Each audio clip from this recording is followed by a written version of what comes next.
Linda de Souza est morte.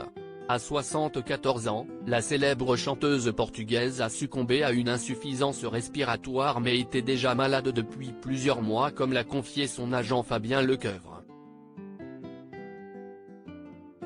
Le monde de la chanson et le Portugal sont en deuil.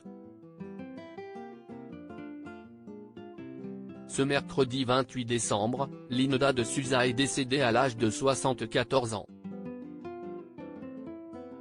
Une triste nouvelle annoncée via un communiqué par son agent Fabien Lecoeuvre.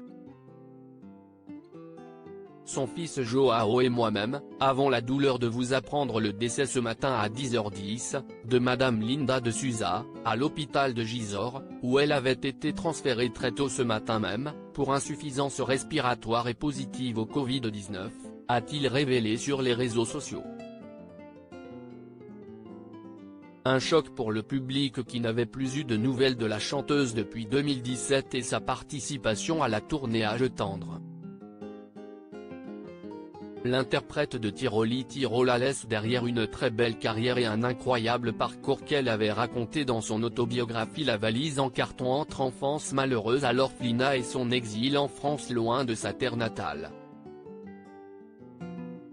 Linda de Souza malade depuis plusieurs mois. Linda de Souza a donc fait ses adieux dans un centre hospitalier alors qu'elle souffrait de problèmes de santé depuis déjà plusieurs mois comme l'a révélé au Parisien Fabien Lecoeuvre, qui était son agent depuis 2015 et son tuteur depuis un an. Elle avait été hospitalisée fin août, elle était déshydratée et anémiée, elle oubliait de manger, ne s'alimentait plus, elle avait perdu beaucoup de poids. Je l'ai vue samedi dernier. Elle allait bien, elle était dans une maison de convalescence depuis et se remettait doucement, a-t-il expliqué au quotidien. Là-bas, l'artiste a contracté le Covid-19 qui lui a valu des complications alors qu'elle était à risque. Très accro au tabac, elle avait déjà développé des pathologies. Elle n'avait fait qu'un seul vaccin. Elle avait des problèmes pulmonaires.